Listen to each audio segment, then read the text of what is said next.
নিশ্চয় এই কোরআন বরকতময় রাত্রে নাজিল হয়েছে।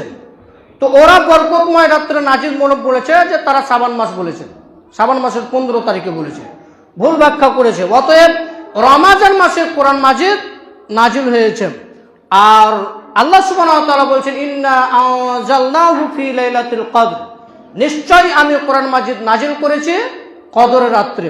কোন রাত্রে বললাম? কদরের রাত্রে। তার মানে এবার আপনাকে আমি বোঝাই, মুহাম্মদ সাল্লাল্লাহু আলাইহি সাল্লামের উপর কোরআন মাজিদ নাজিল হয়েছে, এর কারণে মুহাম্মদ সাল্লাল্লাহু আলাইহি সাল্লাম হয়েছে কি? শ্রেষ্ঠ রাসূল।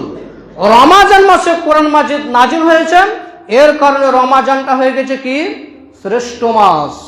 এবং লাইলাতুল কদরের রাত্রে কোরআন মাজিদ নাজিল হয়েছে, এর কারণে কদরের রাতটা হয়ে গেছে মর্যাদাপূর্ণ রাত। কত মর্যাদাপূর্ণ রাত? 1000 মাস ইবাদত করে যা নেকি পাবে, একদিন কদরের নেকি, একদিন কদরের রাত জাগরণ করে তার থেকে অনেক নেকি পাবে। চিন্তা করেছেন? এবং এই কদর রাত্রে কতটা মর্যাদা বলা হয়েছে যে সেই রাত্রে ফেরেশতাগণ কাঙ্কারের চাইতে বেশি পরিমাণ অবতীর্ণ হয়। মানে কাঙ্কারি যত আছে ধুলাবালু রয়েছে, তার থেকে বেশি ফেরেশতা পৃথিবীতে আছে কোন রাত্রে? কদরের রাত্রে। তার মানে একটি জায়গায় বাকি থাকে না যেখানে ফেরেশতা উপস্থিত থাকেন না। তার মানে চিন্তা করছেন সব কোরআনের মর্যাদা। তাহলে আমরা রমাজান মাসে কোরআন মাজিদ কি করব? তেলাওয়াত করব। কোরআন মাজিদ কি ومن أحسن قولا ممن دعا إلى الله وعمل صالحا وقال إنني من المسلمين। তার জন্য একটা বড় সুযোগ রয়েছে, কিন্তু আমরা যদি এখন চেষ্টা করি তাহলে আমরা আবার দেখব সকালে বেরি খাচ্ছি। লাআল্লাকুম তাত্তাকুন, এই জন্য বলছে রমাজান হচ্ছে যে তোমরা যাতে সম্পালন করলে তোমরা মুত্তাকিন হবে, তোমরা পরেশগারিতা অর্জন করতে পারবে। তো রমাজান মাসে প্রথম ভূমিকা কি হবে? রমাজানের প্রথম ভূমিকা হবে কোরআন মাজিদ তেলাওয়াত করা। এটা 1 নম্বর ভূমিকা। রমাজান পড়লে সর্বপ্রথম কি তেলাওয়াত করা লাগবে? কোরআন মাজিদ তেলাওয়াত করা লাগবে। আর মুহাম্মদ সাল্লাল্লাহু আলাইহি সাল্লাম শ্রেষ্ঠ রাসূল কেন? রমাজান মাস শ্রেষ্ঠ কেন? লাইলাতুল কদর শ্রেষ্ঠ কেন? সব কোরআনের বাদৌলতে মুহাম্মদ সাল্লাল্লাহু আলাইহি সাল্লাম শ্রেষ্ঠ রাসূল। আল্লাহ সুবহানাহু ওয়া তাআলা কোন কিতাবকে বলেননি এটা আমার বাণী, শুধু একটি কিতাবকে বলেছেন এটা আমার বাণী, সেটা হচ্ছে কোরআন মাজিদ। আল্লাহ তাওরাতকে বলেননি এটা আমার বাণী, জাবুরকে আল্লাহ বলেননি এটা আমার বাণী। যত রকম কিতাব পৃথিবীতে ছিল, কোন কিতাবকে আল্লাহ সুবহানাহু ওয়া তাআলা বলেননি এটা আমার বাণী। শুধুমাত্র একটি কিতাবকে বলেছেন এটা আমার বাণী, সেটি হচ্ছে কোরআন মাজিদ। এই কোরআন মাজিদ হচ্ছে আল্লাহর সিফাত, আল্লাহর গুণ, আল্লাহর জাতি। আল্লাহ কথা বলে এবং আল্লাহর কথা কোরআন মাজিদে লেখা আছে। আল্লাহর কথা কিসে লেখা আছে? কোরআন মাজিদে। আল্লাহ কথা বলেন, এটা কোরআন মাজিদে উল্লেখ করা আছে। তার মানে কোরআন মাজিদটা হচ্ছে আল্লাহর সিফাত, আল্লাহর গুণ, যে আল্লাহ কথা বলেন। তার মানে রমাজান শুরু হলে সর্বপ্রথম ভূমিকা পালন করবে কোরআন মাজিদ দিয়ে। আর কোরআন মাজিদ কোন মাসে নাজিল হয়েছে? রমাজান মাসে। আল্লাহ সুবহানাহু ওয়া তাআলা বলেন শাহরু রমাজান আল্লাযী উনজিলা ফীহিল কুরআন। কোরআন মাজিদ রমাজান মাসে নাজিল হয়েছে। এই আয়াত স্পষ্ট করছে যে এই কোরআন মাজিদ নাজিল হয়েছে রমাজান মাসে। তার মানে কোরআন মাজিদ রমাজান মাসে নাজিল হয়েছে, এর কারণে রমাজান মাসটা হয়ে গেছে শ্রেষ্ঠ মাস। মুহাম্মদ সাল্লাল্লাহু আলাইহি ওয়াসাল্লামের উপর কোরআন মাজিদ নাজিল হয়েছে, এর কারণে মুহাম্মদ সাল্লাল্লাহু আলাইহি ওয়াসাল্লাম হয়ে গেছে শ্রেষ্ঠ রাসূল, শ্রেষ্ঠ নবী। চিন্তা করেছেন?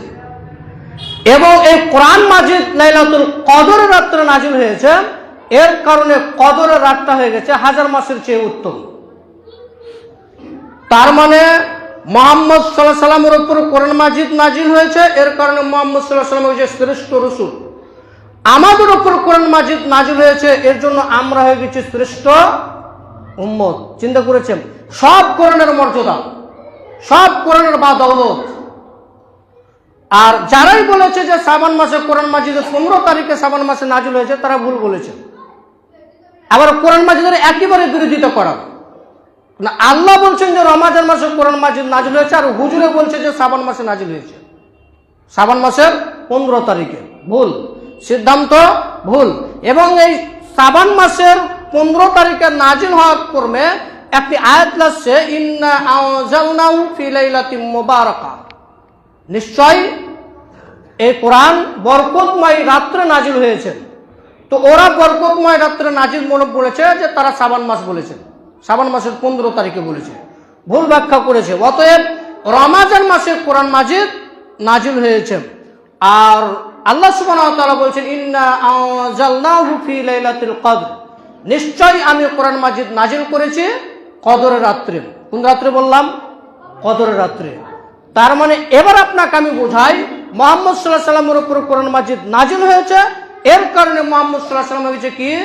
শ্রেষ্ঠ রাসূল। রমজান মাসে কোরআন মাজিদ নাজিল হয়েছে, এর কারণে রমজানটা হয়ে গেছে কি? শ্রেষ্ঠ মাস। এবং লাইলাতুল কদরের রাত্রে কোরআন মাজিদ নাজিল হয়েছে, এর কারণে কদরের রাতটা হয়ে গেছে মর্যাদাপূর্ণ রাত। কত মর্যাদাপূর্ণ রাত? 1000 মাস ইবাদত করে যা নেকি পাবে, একদিন কদরের নেকি, একদিন কদরের রাত জাগরণ করে তার থেকে অনেক নেকি পাবে। চিন্তা করেছেন? এবং এই কদর রাত্রে কতটা মর্যাদা বলা হয়েছে যে সেই রাত্রে ফেরেশতাগণ কাঙ্কারের চাইতে বেশি পরিমাণ অবতীর্ণ হয়। মানে কাঙ্কারে যত আছে ধুলাবালু রয়েছে, তার থেকে বেশি ফেরেশতা পৃথিবীতে আছে কোন রাত্রে? কদরের রাত্রে। তার মানে একটি জায়গায় বাকি থাকে না যেখানে ফেরেশতা উপস্থিত থাকেন না। তার মানে চিন্তা করছেন সব কোরআনের মর্যাদা। তাহলে আমরা রমজান মাসে কোরআন মাজিদ কি করব? তেলাওয়াত করব। কোরআন মাজিদ কিন্তু কাল কিয়ামতের মাঠে কথা বলবে। সিয়াম কিন্তু কাল কিয়ামতের মাঠে কথা বলবে। রাসূল সাল্লাল্লাহু আলাইহি সাল্লাম বলছেন, ইকরাউল কোরআন ফাইন্নাহু ইয়াতি ইয়াউমাল কিয়ামা সাফিয়ান লিআসহাবিহি। রাসূল সাল্লাল্লাহু আলাইহি সাল্লাম বলছেন, কোরআন শুধু পড়া নয়, কোরআন শুধু পড়া নয়, আত্মার ওষুধ। কি বললাম? আত্মার ওষুধ। কোরআন মাজিদ পড়লে আত্মা সুস্থ থাকে। যেরকম আপনাকে জ্বর হলে অ্যান্টিবায়োটিক খান, আরো কিছু করে, ইনজেকশন করে, আরো কিছু করে, তো যাবতীয় ওষুধ খেয়ে আপনার কি আপনি সুস্থ হয়ে যাবে। সেরকমই অন্তরকে, আত্মাকে সুস্থ রাখতে গেলে, কলবকে সুস্থ রাখতে গেলে কোরআন মাজিদ তেলাওয়াত করা লাগবে। তার মানে আত্মার ওষুধ হচ্ছে কোরআন মাজিদ। যা দ্বারা আত্মা সুস্থ থাকবে, আত্মা ভালো থাকবে, সেটা হচ্ছে কোরআন মাজিদ তেলাওয়াত করলে। কোরআন মাজিদ সকলে তেলাওয়াত করতে শিখবেন। যদি কোরআন মাজিদ কেউ আটকে আটকে পড়ে, তাহলে আল্লাহ সুবহানাহু ওয়া তাআলা, রাসূল বলছেন তাকে ডবল নেকি দেওয়া হবে। আর কেউ যদি সুন্দরভাবে কোরআন মাজিদ তেলাওয়াত করে, তাহলে তাকে সম্মানিত ফেরেশতার সাথে রাখা হবে। তার মানে কেউ যদি এটকে এটকে পড়ে, খুব একটা ভালো করতে পারছে না, চেষ্টা করছে, তো এর বিনিময়ে আল্লাহ সুবহানাহু ওয়া তাআলা তাকে ডবল নেকি দিয়ে দিবেন, একটা চেষ্টার কারণে আর একটা পড়ার কারণে। আর কেউ যদি সুন্দর করে কোরআন মাজিদ তেলাওয়াত করে, তাহলে তাকে সম্মানিত ফেরেশতার সাথে রাখা হবে। তার মানে সাফিয়ান লিআসহাবিহি, আমাদের জন্য কোরআন মাজিদ সুপারিশ করবে, কোরআন মাজিদ বলবে, একে জান্নাতে দেওয়া লাগবে। দেখেন এ বর্মে হাদিস দেখেন, আব্দুল্লাহ ইবনে আমর রাদিয়াল্লাহু তাআলা আনহু বলেন, রাসূল সাল্লাল্লাহু আলাইহি ওয়াসাল্লাম বলেছেন, আসিয়ামু ওয়াল কুরআনু ইয়াসফাআনি লিল আবদি, সিয়াম এবং কোরআন কাল কিয়ামতের দিন আল্লাহ সুবহানাহু ওয়া তাআলার নিকটে বান্দার জন্য সুপারিশ করবে। ওয়া ইয়াকুলু সিয়াম, সিয়াম বলবে, আইয়ু রব্বি মানাতুহু তাম ওয়া শাহওয়াতু বিন নাহর, হে আমার প্রতিপালক, আমি তাকে দিনে খাদ্য হতে বাধা প্রদান করেছিলাম, দিনে খাদ্য গ্রহণ করেনি, এবং প্রবৃত্তির অনুসরণ থেকে আমি ঠেকিয়ে রেখেছিলাম। সাফিনি ফি, সুতরাং তার ব্যাপারে আমার একটু সুপারিশ কবুল করুন। শ্যাম কি বলবেন? আমি তাকে দিনে খেতে দিনি, দিনে পানাহার করতে দিনি, দিনে খাদ্য হতে বাধা দিয়েছিলাম, এবং প্রবৃত্তি হতে বাধা দিয়েছিলাম। তার মানে প্রবৃত্তির অনুসরণ করে যারা জাহান্নামে যাবে তারা, প্রবৃত্তির অনুসরণ করে যারা জাহান্নামে যাবে তারা, দাড়ি চাচে যারা জাহান্নামে যাবে তারা, টাকুর নিচে প্যান্ট পরে যারা তারা জাহান্নামে যাবে। এদের কি বলা হচ্ছে? প্রবৃত্তির অনুসরণ করা। এই প্রবৃত্তিকে ত্যাগ করে যারা জান্নাতে যাবে তারা, মন মতন চলে না যারা জান্নাতে যাবে তারা। তার মানে মন মতন চলে যারা ওরাই জাহান্নামে যাবে। তাহলে প্রবৃত্তিকে ঠেকিয়ে রাখতে হবে। আল্লাহ সুবহানাহু ওয়া তাআলা বলছেন যে পৃথিবীর মানুষ শোনো, তোমরা যদি প্রবৃত্তিকে ঠেকিয়ে রাখো, তোমরা যদি প্রবৃত্তির অনুসরণ না করো, তাহলে আমি তোমাদের জান্নাতুল মাওয়া দিয়ে দেব। চিন্তা করেছেন? তার মানে প্রবৃত্তির অনুসরণ করা যাবে না, মন যা চাইছে তা করা যাবে না। সম্মানিত উপস্থিতি, আমরা বলছিলাম কোরআন আল্লাহর দরবারে কথা বলবে, শ্যাম আল্লাহর দরবারে কথা বলবে। তো শ্যাম বলল তাকে আমি দিনে খাদ্য হতে বাধা দিয়েছিলাম এবং প্রবৃত্তির অনুসরণ করতে দিনি, তার ব্যাপারে আমার একটু সুপারিশ করুন, একে জান্নাতে দিন।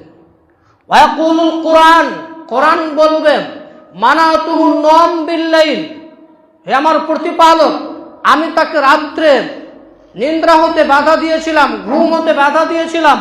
সে রাত্রে জেগে আমাকে তেলাওয়াত করেছিল, পড়েছিল, সে ঘুমায়নি, অনেক কষ্ট করে আমাকে তেলাওয়াত করেছিল। ফাসাফিনি ফি, সুতরাং তার ব্যাপারে আমার একটু সুপারিশ কবুল করুন। তার মানে সালফে সালেহিনগণ রাত্রে জেগে তারা কোরআন মাজিদ তেলাওয়াত করতেন। তিনি রাত্রে জেগে তিনারা ইলম অর্জন করতেন, তিনারা কোরআন মাজিদকে অধ্যয়ন করতেন, কোরআন মাজিদকে তেলাওয়াত করতেন। তার মানে এই কোরআনই আপনার পক্ষে কথা বলবে যে প্রতিপালক একে জান্নাতে দিয়ে দেন। ফায়ুসাফি আনে, সুতরাং উভয়ের সুপারিশ গ্রহণ করা হবে। উভয়ের সুপারিশ কি করা হবে? গ্রহণ করা হবে। শ্যাম যা বলেছিল তা গ্রহণ করা হবে, কোরআন মাজিদ যা বলেছিল তাও গ্রহণ করা হবে। আর যখনই কবুল করে নেওয়া হবে তখন আপনি জান্নাতে চলে যাবেন। তার মানে কিয়ামতের দিন জোরালোভাবে যে সুপারিশ করতে পারবে সেটা হচ্ছে কি? কোরআন মাজিদ। আর কোন ইবাদত এত জোরালোভাবে আল্লাহর নিকটে সুপারিশ করবে না কোরআন মাজিদ যত আল্লাহর দরবারে সুপারিশ করবে। তার মানে আমাদের রমাজানে কোরআন মাজিদ পড়তে হবে, শেষ করতে হবে, খতম করতে হবে। এবং যারা কোরআন মাজিদ পড়তে জানে না তাদেরকে কোরআন মাজিদ পড়তে হবে, শিখতে হবে। তার মানে কোরআন মাজিদ ছাড়া রমাজানটা মনে হচ্ছে জিরো, শূন্য মনে হচ্ছে। রমাজান শ্রেষ্ঠ হয়েছে কোরআন মাজিদের জন্য, আর আমি আপনি কোরআন মাজিদ পড়তে জানি না। তো মনে হচ্ছে রমাজান ছাড়া কোরআন মাজিদ কি? রমাজান ছাড়া যে কোরআন মাজিদ জানে না তার জন্য রমাজানটা মনে হচ্ছে জিরো, শূন্য। তাই আমরা কোরআন মাজিদ তেলাওয়াত করব, তাই বলে সে আমরা নেকি পাবেন ওটা আমি বলছি না। মানে বলতে চাইছে রমাজানটা শ্রেষ্ঠ হয়েছে কোরআন মাজিদের কারণে। এটা তো শিক্ষা লাগবে, এটা তো পড়া লাগবে, এটা তো ফরজ, শিক্ষা অর্জন করা ফরজ, কোরআন মাজিদ শিখতে হবে। তো রাসূল সাল্লাল্লাহু আলাইহি ওয়াসাল্লাম বললেন যে কোরআন মাজিদ কিয়ামতের দিন কথা বলবে এবং শ্যাম কথা বলবে। এরপরে আমরা দেখাবো রমাজানের প্রস্তুতি। তার মানে রমাজানে প্রথম প্রস্তুতি গ্রহণ করতে হবে, এখন কোরআন মাজিদ তেলাওয়াত করতে হবে, রমাজানেও কোরআন মাজিদ তেলাওয়াত করতে হবে। তাহলে প্রথম কাজ হচ্ছে রমাজানের শুরু থেকে শেষ অবধি কোরআন মাজিদ কি করা? শেষ করা। এরপরে দেখেন আবু হুরায়রা রাদিয়াল্লাহু তাআলা আনহু বলেন রাসূল সাল্লাল্লাহু আলাইহি ওয়াসাল্লাম বলেছেন, এটা রমাজান, যখন রমাজান মাস আসে ফুতিহাত আবওয়াবুল জান্নাহ, তখন জান্নাতের দরজা খুলে দেওয়া হয়। ওয়াকুলিকাত আবওয়াবুন নার, এবং জাহান্নামের দরজা বন্ধ করে দেওয়া হয়। ওয়াশুফিদাতিশ শায়াতিন, এবং শয়তানকে শিক্ষিত করা হয়, শয়তানকে বেঁধে দেওয়া হয়।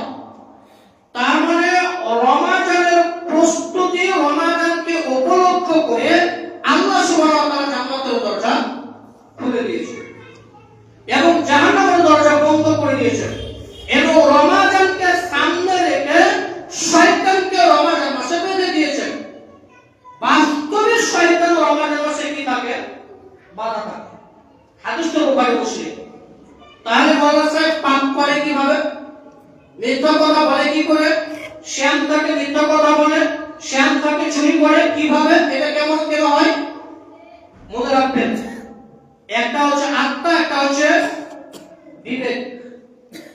বিবেক হেরে যায় আত্মার কাছে। আত্মা চাই জোরালো ভাবে পাপ করতে। নফসের কাজ হচ্ছে পাপ করা, আর বিবেকের কাজ হচ্ছে তা না করা। নফসের তিনটা কিছু রয়েছে। তো এই আত্মা সর্বহালাতে চাই পাপ করতে, আর বিবেক চাই ভালোটা কিছু করতে। কিন্তু আত্মার জোরালোর কারণে, আত্মার কারণে বিবেক হেরে যায়, তখন পাপ করতে থাকে। তার মানে রমজান মাসে পাপ করে তার আত্মার কারণে, তার নফসের কারণে। নফসে করতে বলছে তার জন্য পাপ করছে। এবং আরো ওলামায়ে কেরাম বলে ভাবে তারা পেশ করেছেন যে 11 মাস যে আপনার গতিতে ছিলেন, 11 মাস কি ছিলেন? শয়তানের ইত্তেবা করেছেন, শয়তানের অনুসরণ করেছেন। মনে করেন আপনি সাইকেল চালাচ্ছেন, তো সাইকেল চালানোর পরে যখন পেডেল মারা বন্ধ করে দিবেন, তাও দেখবেন সাইকেলটা চলবে। চলবে কি চলবে? চলবে। তার মানে তার একটা গতি আছে। তার মানে একটা কি আছে? গতি আছে। তো 11 মাসে শয়তান আপনি ইত্তেবা করলেন, শয়তান অনুসরণ করলেন, সেই শয়তানের ইত্তেবা অর্থাৎ শয়তানের গতির উপরে এই রমজান মাস চলে আপনি পাপ করছেন। অতএব পাপকে ছাকিয়ে রাখবেন। তার মানে রমজান মাস আসলে জান্নাতের দরজা কি করে দেওয়া হয়? খুলে দেওয়া হয়। জান্নাত কি থাকে? বন্ধ থাকে। শয়তানকে বেঁধে দেওয়া হয়। শুধু কি রমজান মাসে জান্নাতের দরজা খোলা হয় নাকি আর অন্য সময় খোলা হয়? জি, আরো অন্য মাসে খোলা হয়। দেখেন, আবু হুরায়রা রাদিয়াল্লাহু তাআলা আনহু বলেন, রাসূল সাল্লাল্লাহু আলাইহি ওয়াসাল্লাম বলেছেন, তুফতাহু আবওয়াবুল জান্নাহ ইয়াওমাল ইসনাইনি ওয়া ইয়াওমাল খামিস। রাসূল সাল্লাল্লাহু আলাইহি ওয়াসাল্লাম বলেছেন, সোমবার এবং বৃহস্পতিবার জান্নাতের দরজা খুলে দেওয়া হয়। সোমবার এবং বৃহস্পতিবার কি হয় বললাম? জান্নাতের দরজা খুলে দেওয়া হয়। তার মানে সোমবার এবং বৃহস্পতিবার দিনের একটা বিশেষ মর্যাদা রয়েছে। আর এই বিশেষ মর্যাদা দিকে লক্ষ্য রেখে আল্লাহ সুবহানাহু ওয়া তাআলা জান্নাতের দরজা খুলে দেওয়া হয়। এবং ইয়াগফিরু লিকুল্লি আবদিন, এবং সকল বান্দাকে ক্ষমা করে দেওয়া হয়। সকল বান্দা কি করে দেওয়া হয়? ক্ষমা করে দেওয়া হয়। লা ইশরিক বিল্লাহি শাইআ, যে আল্লাহর সাথে শরীক করে সমস্ত বান্দাকে, এমন সমস্ত বান্দাকে আল্লাহ সুবহানাহু ওয়া তাআলা ক্ষমা করে দেন যারা আল্লাহর সাথে কি করেননি?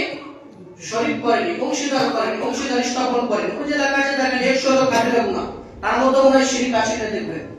তার মানে সবচেয়ে বড় পাপ হচ্ছে শরীক করা, আল্লাহর সাথে অংশীদার স্থাপন করা, আল্লাহকে বাদ দিয়ে অন্য নিকটে মাথা নত করা। এর নাম হচ্ছে বড় গুনাহ, এটা হচ্ছে কাবিরা গুনাহ। তার মানে এমন ব্যক্তিকে ক্ষমা করে দেওয়া হয় যে আল্লাহর সাথে শরীক করেনি। তারপর বলছে, ইল্লা রাজুলান কানাত বাইনাহু ওয়া বাইনা আখিহি শামা, এবং তারপর বলছেন এমন ব্যক্তিকে ক্ষমা করা হয় না যে ব্যক্তি তার ভাইয়ের সাথে বিভক্ত রেখেছে, মানে ভাইয়ের সাথে সম্পর্ক কোনো একটা ভালো নেই। মানে আল্লাহ সমস্ত বান্দাকে ক্ষমা করে দেন। তার দুটি শর্ত দিলেন, একটি শর্ত হচ্ছে শিরক করবে না, আরেকটি হচ্ছে ভাইয়ের সাথে সম্পর্ক ভালো রাখবে। ভাইয়ের সাথে সম্পর্ক আমাদের ভালো আছে? নেই। ভাই ভাই মারামারি, ভাই ভাই অনেক কিছু, জমি টাকা পয়সা সম্পত্তি অনেক মারামারি। তার মানে ভাইয়ের সাথে যারা বিভক্ত হয় না এবং আল্লাহর সাথে যারা শিরক করে না, তাদেরকে আল্লাহ সুবহানাহু ওয়া তাআলা ক্ষমা করে দেন, আল্লাহ তাদেরকে মাফ করে দেন। তার মানে সোমবার এবং বৃহস্পতিবারের দিন জান্নাতের দরজা কি থাকে? খোলা থাকে। রাসূল সাল্লাল্লাহু আলাইহি ওয়াসাল্লামকে জিজ্ঞাসা করা হলো যে আপনি সোমবার এবং বৃহস্পতিবার সিয়াম পালন করেন কেন? তো রাসূল সাল্লাল্লাহু আলাইহি ওয়াসাল্লাম বলেন, আবু হুরায়রা রাদিয়াল্লাহু তাআলা আনহু হাদিস বর্ণনা করেছেন, উনি বলেন যে রাসূল সাল্লাল্লাহু আলাইহি ওয়াসাল্লামকে জিজ্ঞাসা করা হলো যে তুরাজুল আমালি ইয়াওমাল ইসনাইনি ওয়া ইয়াওমাল খামিস, আল্লাহ রাসূল আপনি সোমবার এবং বৃহস্পতিবার সিয়াম পালন করেন কেন? তো রাসূল সাল্লাল্লাহু আলাইহি ওয়াসাল্লাম বলেন, ফাউহিব্বু আইয়ুরাজা আমালি, শোনো, সোমবার এবং বৃহস্পতিবার আল্লাহর দরবারে সাপ্তাহিক রিপোর্ট পেশ করা হয়। কি বললাম? সাপ্তাহিক রিপোর্ট পেশ করা হয়। ফাউহিব্বু আইয়ুরাজা আমালি, আমি পছন্দ করি আমার আমলনামা আল্লাহর দরবারে পেশ করা হোক, ওয়ানা সাইম, যখন আমি সিয়াম থাকি। মানে আমার রিপোর্ট আল্লাহর দরবারে সাপ্তাহিক পেশ করা হোক যে মুহাম্মদ কি আছে? সিয়াম অবস্থায় আছে। এবার আপনাকে আমি বলি, উসামা ইবনে যায়েদ রাদিয়াল্লাহু তাআলা আনহু বলেন যে লাম আরাকা তাসুমু মিনাশ শুহরি, রাসূল সাল্লাল্লাহু আলাইহি ওয়াসাল্লামকে জিজ্ঞাসা করা হলো যে আল্লাহর রাসূল আপনি শাবান মাসে এত কেন বেশি সিয়াম শাবান মাসে এত কেন আপনি রোজা রাখেন? তো রাসূল সাল্লাল্লাহু আলাইহি ওয়াসাল্লাম বলেছেন, ক্বালা জাকা সাহুর ইকফালুন নাস বাইনা রজব ওয়া রমাজান। তিনি বললেন, এটি একটি মাস রজব ও রমজানের মাঝে। রাসূল সাল্লাল্লাহু আলাইহি ওয়াসাল্লাম কি বললেন? এটি একটি মাস রজব এবং রমজানের মাঝে, ইকফালুন নাস, তাতে মানুষ গাফিল থাকে, তাতে মানুষ বেখেয়াল থাকে। তার মানে শাবান মাসটা হচ্ছে রমজানের জন্য একটা গুরুত্বপূর্ণ, মানে রমজান যে একটা শ্যাম পালন করবে, কেউ যদি শাবান মাসে শ্যাম পালন করে তাহলে রমজান মাসে তার জন্য শ্যাম পালন করা কি হয়ে যাবে? আসান হয়ে যাবে, সহজ হয়ে যাবে। আমরা কেউ শাবান মাসে শ্যাম পালন করেছি? করিনি। মানে রাসূল সাল্লাল্লাহু আলাইহি ওয়াসাল্লাম নাস, মানুষ তাদের গাফিল থাকে, বাস্তবিক গাফিল থাকে। তার মানে রাসূল সাল্লাল্লাহু আলাইহি ওয়াসাল্লাম বলতে চাইলেন যে পৃথিবীর মানুষ দেখবে এটা হচ্ছে রজব, এটা হচ্ছে রমজান, মধ্যখানে শাবান। মধ্যখানে কি বললাম? শাবান। তার মানে রজব এবং রমজানের মাঝে হচ্ছে শাবান। মানুষ এতে গাফিল থাকে, মানুষ এতে গাফিল থাকে। আর তারপর কি বলছে? ওয়াসাহাবুন ওয়াসারুতুল আমালি, এবং এই মাসে বাৎসরিক রিপোর্ট আল্লাহর দরবারে পেশ করা হয়। কোন মাসে? শাবান মাসে। শাবান মাসের 15 তারিখে, তাই তো নাকি? কথা বলেন। শাবান মাসের 15 তারিখে বাৎসরিক রিপোর্ট পেশ করা হয়, তাই তো? আমার আলোচনা বুঝতে পারছেন না?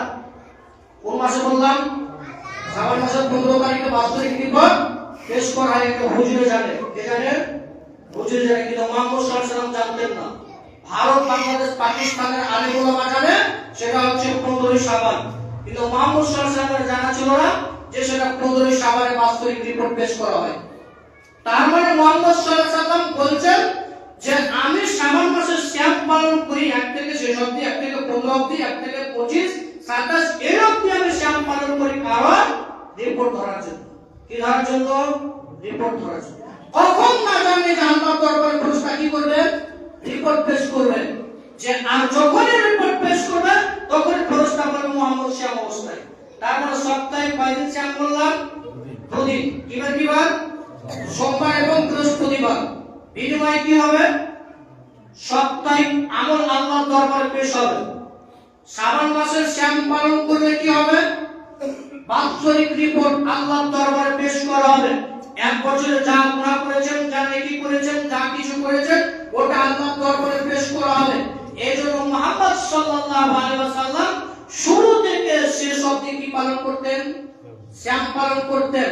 অর্থাৎ আয়েশা রাদিয়াল্লাহু তাআলা বলেন, রাসূল সাল্লাল্লাহু আলাইহি ওয়াসাল্লাম পূর্ণ শাবান মাস কি রাখতেন? শ্যাম পালন করতেন। ইল্লা কালিলা, আয়েশা বলছেন শেষে কয়েকদিন ছেড়ে দিতেন, শেষে কয়েকদিন ছেড়ে দিতেন। তার মানে পূর্ণ শাবান মাসে শ্যাম পালন করা জায়েজ নয়। পূর্ণ শাবান মাসে শ্যাম পালন করা কি নয়? জায়েজ নয়। শেষে কয়েকদিন ছেড়ে দিতে হবে, শেষে কয়েকদিন ছেড়ে দিতে হবে। তার মানে রিপোর্ট ধরার জন্য মুহাম্মদ সাল্লাল্লাহু আলাইহি ওয়াসাল্লাম শাবানের শ্যাম পালন করতেন। আমরা কিন্তু সে থেকে গাফেল হয়ে গেছি, তাই তো? আমাদের রিপোর্ট সব গুনাহগার, সব এমনি রিপোর্ট পেশ করে। আর আব্দুল হাকিম কি আছে? শ্যাম নেই। মাওলানা নাজিবুল আলম কি আছে? শ্যাম নেই। বিনা রিপোর্ট, শুধু শ্যাম পালন করেনি। আর মুহাম্মদ বলছে সপ্তাহে রিপোর্ট পেশ করা হলো মুহাম্মদ শ্যাম আছে, এবং বাৎসরিক রিপোর্ট পেশ করা হলো মুহাম্মদ সাল্লাল্লাহু আলাইহি ওয়াসাল্লাম শ্যাম অবস্থায় আছে। এটা যে ফেরেশতা আল্লাহকে কি দেয়? রিপোর্ট দেয়। তার মানে সপ্তাহে রিপোর্ট এবং শাবান মাসে বাৎসরিক রিপোর্ট আল্লাহর দরবারে পেশ করা হয়। আমরা বলছিলাম রমজানের প্রস্তুতি। তার মানে শাবান মাসে শ্যাম পালন করলে রমজানের জন্য একটা শ্যাম পালন করা খুব আসান হয়ে যায়। কে কে পূর্ণ শাবানে শ্যাম পালন করেছেন? করেননি? বন্ধ করা হয়নি। জি জি, সেই কাছে আলোচনা ইনশাআল্লাহ করেছেন। তার মানে 15 শাবানে খাস করে শ্যাম পালন করা ঠিক নয়। 15 শাবানে খাস করে শ্যাম পালন করা ঠিক নয়। 14-15 শাবানে শ্যাম পালন করে আরো হানাফিরা আরো কিছু করে, মোমবাতি আরো কিবাতি হালকাকে সকালে শ্যাম পালন করে, এগুলো ঠিক নয়। এগুলো কি নয়? ঠিক নয়। হ্যাঁ, এবার যদি কেউ প্রত্যেক মাসে 13-14-15 শ্যাম পালন করে থাকে, তাহলে কি সে 14-15 শ্যাম পালন করবে শাবান মাসে? জি, সে শ্যাম পালন করবে। কেউ যদি প্রত্যেক মাসে 3 দিন শ্যাম পালন করে থাকে, তাহলে সে শাবান মাসে 15 তারিখে কি পালন করবে? শ্যাম পালন করবে। আর যদি কেউ 1 থেকে শাবান মাসের শুরু থেকে শেষ অবধি শ্যাম পালন করে, তাহলে সে শ্যাম পালন 15 তারিখে করতে পারবে। কিন্তু খাস করে 15 তারিখে শ্যাম পালন করা ঠিক নয়। আমরা আলোচনা করছিলাম রমজানের প্রস্তুতি। তার মানে রাসূল সাল্লাল্লাহু আলাইহি ওয়াসাল্লাম বলেন রমজানকে সামনে, রমজান যখন আসে তখন জান্নাতের দরজা কি করে দেওয়া হয়? খুলে দেওয়া হয়, জাহান্নাম বন্ধ করে দেওয়া হয়। এরপর দেখেন আবু হুরায়রা রাদিয়াল্লাহু তাআলা আনহু বলেন, রাসূল সাল্লাল্লাহু আলাইহি ওয়াসাল্লাম বলেছেন, ইজা দাখালা রমাজান ফুতিহাত আবওয়াবুর রাহমা, যখন রমজান মাস আসে তখন রহমতের দরজা খুলে দেওয়া হয়। কিসের দরজা খুলে দেওয়া হয়? রহমতের। সব রমজানকে উপলক্ষ করে, রমজানকে সামনে রেখে এবং রমজানকে উপলক্ষ করে আল্লাহ জান্নাতের দরজা বন্ধ করে দিয়ে খুলে দিয়েছেন এবং আসমানের দরজা, রহমতের দরজা পর্যন্ত খুলে দিয়েছেন। তার মানে আসমানের দরজা খোলা, জান্নাতের দরজা খোলা। শুধু রোজার মাস নয় নেকি লুটিয়ে নাও। আর রমাদান শব্দের অর্থ হচ্ছে জ্বালিয়ে পুড়িয়ে ছাড়খার করে দাও। কি করে দাও? পাপ করে যে বলেছে সেগুলোকে পুড়িয়ে দাও, ছাড়খার করে দাও, মিটিয়ে দাও, মাফ করো, ক্ষমা করো, তওবা করো, যাবতীয় কাজ করতে হবে। কি মাসে? রমাদান মাসে তওবা নিতে হবে। যে কোনো মূল্যে তওবা নিতে হবে আল্লাহর নিকটে। জান্নাত নিতে হবে, আল্লাহ আমি ভুল করেছি, আর চিন্তা দিতে এরকম কাজ করব না।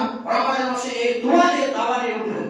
এরপর দেখেন আবু সাঈদ খুদরি রাদিয়াল্লাহু তাআলা আনহু বলেন, রাসূল সাল্লাল্লাহু আলাইহি ওয়াসাল্লাম বলেছেন, ফি জান্নাতি সামানিয়াতু আবওয়াব, জান্নাতের 8টি দরজা রয়েছে। কয়টি দরজা রয়েছে বললাম? 8টি। মিনহা বাবুন সাম্মা রাইহান, তার একটি দরজার নাম হচ্ছে রাইহান। লা ইয়াদখুলুহু ইল্লা সাইমুন, সেখানে শ্যাম পালনকারী ব্যতীত কেউ প্রবেশ করবে না। যখন শ্যাম পালনকারী, সকল শ্যাম পালনকারী যখন ও রাইহান নামক জান্নাতের দরজা দিয়ে প্রবেশ করা শেষ হয়ে যাবে, তখন চেষ্টা করবে জান্নাতের দরজা বন্ধ করে দেবে। তার মানে এক একটি আমলের বিনিময়ে এক একটি জান্নাতের কি রয়েছে? দরজার মর্যাদা রয়েছে। তার মানে শ্যাম পালনকারী বিশেষ মর্যাদার অধিকারী হচ্ছে রাইহান নামক জান্নাতের দরজা। তার মানে বিশেষ মর্যাদা পূর্ণ জান্নাতের দরজা দিয়ে তারাই প্রবেশ করতে পারবে যারা রমজান মাসে শ্যাম পালন করবে, তাকওয়া সহকারে, পরহেজগারিতা সহকারে। এমনি খেয়াল করে বিনা খুশির সাথে যদি সালাত আদায় করেন, শ্যাম পালন করেন, তো হবে? শ্যাম আছে, সালাত আদায় করেন না, শ্যাম হবে? বেকার। অনেক মানুষ আবার অজুহাত পেশ করে, রোজা রমজান মাস পড়লে তাদের নাকি পেটে গ্যাস হয়, পেট ব্যথা করে, বুক ব্যথা করে, বিভিন্ন রকম অজুহাত। যে অজুহাত দিয়ে অজুহাত লাভ হবে না, অজুহাতকে লাভ করতে পারবে না। তার মানে বিশেষ মর্যাদা পূর্ণ জান্নাতের রাইহান নামক দরজা দিয়ে প্রবেশ করবে শুধুমাত্র কারা? শ্যাম পালনকারীরা, আর কেউ প্রবেশ করতে পারবে না। এবার দেখেন আবু হুরায়রা রাদিয়াল্লাহু তাআলা আনহু বলেন, রাসূল সাল্লাল্লাহু আলাইহি ওয়াসাল্লাম বলেছেন, ইন্নামা সিয়ামু জুন্নাতুন, শ্যাম হচ্ছে ঢাল শুরু কি থেকে? জাহান্নাম থেকে। ইস্তাজিন্নু বিহাল আব্দু মিনান নার, যারা বান্দাকে জাহান্নাম থেকে রক্ষা করা হবে। ঢাল বুঝেন? এখন এটা পাঁচের দোয়া আছে, এখন ওদিক থেকে ঢের পাত্র যা ছুড়বে আমাকে লাগবে না, কেন? এটা পাঁচের দোয়া আছে। সেরকমই শ্যাম হচ্ছে জাহান্নাম থেকে বাঁচার একটা ঢাল। ওয়াওয়াল্লি, আর আল্লাহ সুবহানাহু ওয়া তাআলা বলেছেন সেটা আমার জন্য। শ্যাম কার জন্য? আল্লাহর জন্য। এর প্রতিদান আমি নিজ হাতে দেব। আল্লাহ সুবহানাহু ওয়া তাআলা শ্যামের নেকি আল্লাহ নিজে দিবেন। আল্লাহ সুবহানাহু ওয়া তাআলা ফেরেশতাকে বলবেন, ফেরেশতা তোমরা সালাতের নেকি দিয়ে দাও, যে দান করেছো তার দানকে বাড়িয়ে দাও, আরো নেকি বেশি করে দাও। তার নেকি, তার শ্যাম অর্থাৎ তার দান, খায়রাত, সালাতের নেকি আরো ফেরেশতার দ্বারা দিয়ে বাড়িয়ে দিবেন। কিন্তু যখন শ্যামের হিসাব দিবেন তখন আল্লাহ বলবেন, ফেরেশতা এই শ্যামের নেকি, শ্যামের প্রতিদান আমি আল্লাহ নিজ হাতে দেব। কি হাতে দিবেন? নিজ হাতে। তার মানে কিয়ামতের মাঠে সর্বপ্রথম সেই জিনিসের জিজ্ঞাসা করা হবে সেটা হচ্ছে কিসের? সালাতের। কিসের বললাম? সালাতের। এরপর আল্লাহ বললেন না সালাত আমার জন্য, এর প্রতিদান আমি দেব। মানুষ হজ করলে নিষ্পাপ হয়ে যায়, লক্ষ কোটি টাকা দিয়ে হজ করলে মানুষ নিষ্পাপ হয়ে যায়, তার পাপ থাকে না। এরপর আল্লাহ বললেন না যে হজের নেকি আমি আল্লাহ নিজ হাতে দেব। মানুষ দান করলে মানুষের পাপ মিটে যায়, পানি যেমন আগুনকে নিভিয়ে দেয় সেরকম দান মানুষের পাপকে মিটিয়ে দেয়। আগুনের ভিতরে, পানির ভিতরে ক্ষমতা রয়েছে আগুনকে নিভিয়ে দেওয়া, দানের ভিতরে ক্ষমতা রয়েছে পাপকে মিটিয়ে দেওয়া। এরপর আল্লাহ বললেন না যে দানের নেকি আমি আল্লাহ নিজ হাতে দেব। কি দিবেন? শ্যামের নেকি আল্লাহ নিজ হাতে প্রদান করবেন। তার মানে শ্যাম পালন করা লাগবে, শ্যাম পালন করতে হবে যে কোনো মূল্যে। যদি খুবই অসুস্থ হয়, যদি শ্যাম পালন করা সম্ভব না হয়, তাহলে ফিরিয়ে দিবেন এবং পরবর্তীতে যদি সুস্থ হন তাহলে কাজা করবেন, পরবর্তীতে তা আদায় করবেন। তার মানে শ্যামের নেকি আল্লাহ সুবহানাহু ওয়া তাআলা কিসে দিবেন? নিজ হাতে দিবেন। তাহলে আমরা সকলে শ্যাম পালন করব। এরপর দেখেন ওসমান আবু বাবা বাহির রাদিয়াল্লাহু তাআলা আনহু বলেন, কুলতু ইয়া রাসূলুল্লাহ মুরনি বিআমালি। উমামা বাহির বলেন, রাসূল আমাকে কি আমলের কথা বলুন। তো রাসূল সাল্লাল্লাহু আলাইহি ওয়াসাল্লাম বলেন, ক্বালা আলাইকা বিস-সাওম। উমামা তুমি শ্যাম পালন করো। ইবাদতের জগতে শ্যামের সমতুল্য আর কোনো ইবাদত নেই। ইবাদতের জগতে শ্যামের সমপর্যায় আর কোনো ইবাদত নেই। মানে শ্যামে একটা ব্যতিক্রম ইবাদত, যার কাছাকাছি কিছু না। মানে শ্যামে একটা ব্যতিক্রম ইবাদত, যার কাছাকাছি অন্য কিছু ইবাদত টিকে না। মানে অন্য কোনো ইবাদত তার নিকটে যেতে পারে না। মানে শ্যামে একটা ব্যতিক্রম ইবাদত, যা সালাতও টিকে না, যা নামাজও টিকে না, যা কোনো কিছু টিকে না। তার মানে শ্যামে একটা ব্যতিক্রম ইবাদত, যার সমপর্যায় আর কোনো ইবাদত নেই। তার মানে আমরা শেষে এতটুকু বলতে চাইছি, যেহেতু সময় শেষ, কোরআন মাজিদ তেলাওয়াত করবেন এবং কোরআন মাজিদ পড়বেন, রমজান মাসে সিয়াম পালন করবেন এবং রমজান মাস আসলে জিকির করবেন, সুবহানাল্লাহি ওয়া বিহামদিহি সুবহানাল্লাহিল আযীম, সুবহানাল্লাহ আলহামদুলিল্লাহ এগুলো পাঠ করবেন। তারপরে পুরো রমজানটা তাসবিহ তাহলিল জিকির দিয়ে কাটবেন এবং কোরআন মাজিদ দিয়ে এই রমজানকে শেষ করবেন, যাতে রমজান একটা মিনিট অপচয় না যায়, একটা মিনিট যাতে রমজান নষ্ট না হয়। গল্প করে, গুজব করে, ইন্টারনেটে মোবাইল দেখে সময় যাতে আমরা অপচয় না করে, যাতে রমজান মাস আসছে, এই রমজান মাসকে উপলক্ষ করে আমরা যাতে কোরআন মাজিদ তেলাওয়াত করতে পারি, আল্লাহর জিকির করতে পারি, আল্লাহর তাসবিহ পড়তে পারি এবং আমরা যাতে তওবা করতে পারি, খাস তওবা, আকবার অন্তর সাফ করে তওবা। 11 মাস যা ভুল করেছি, রমজান মাস আসলো, আল্লাহ রমজানের শ্যাম পালন করছি, আর জিন্দেগিতে এ পাপ করব না। আজ থেকে শপথ করলাম, আজ থেকে তোমার কসম করলাম, রমজান মাস পেয়েছি, এই রমজান মাসে পাপ মিটিয়ে নিতে হবে, রমজান মাসে তওবা করে নিতে হবে, আর জিন্দেগিতে পাপ করব না।